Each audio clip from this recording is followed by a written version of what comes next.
A day in my life mga guwaps, para maiba naman. Seryoso tayo, para maiba naman. Nagluto nga pala ako ng pancit canton gamit ang rice cooker para maiba naman. Tetestingan ko lang kung pwede ba talagang magluto ng pancit canton dito sa rice cooker para maiba naman. Habang nagpapakulo ng tubig sa rice cooker, titimpla muna ako ng kape para maiba naman. At instead na creamer ang ilagay ko sa kape, evap naman ang nilagay ko para maiba naman. At ito nga, kumulo na yung tubig, ilalagay ko na yung pancit canton para maiba naman. At ito nga, ilalagay ko na yung seasonings dito at ihahalo ko dito sa separate bowl para maiba naman. Sa dami ng gunting namin dito sa kusina, ni isa wala akong makita kaya nahirapan akong magbukas at ginamit ko itong kutsilyo para buksan itong mga seasoning para maiba naman.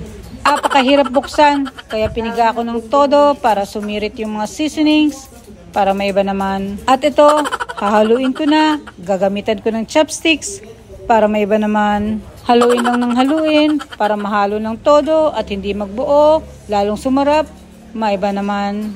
At ito nga, i-check ko na muna para makita kung luto na o hindi pa para maiba naman. Hindi ako gumamit ng luwag na panghalo, instead, chopsticks ang ginamit ko para maiba naman. Ayan nga, at nahirapan akong kunin yung noodles dahil hindi ako gumamit ng luwag. Instead, ginamit ko itong chopstick para maiba naman. Hilaw pa, tatakpan ko muna ulit at pakukuluin ko para maiba naman.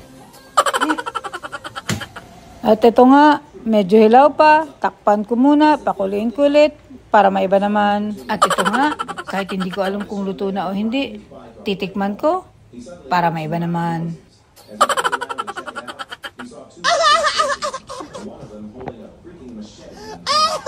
Luto na.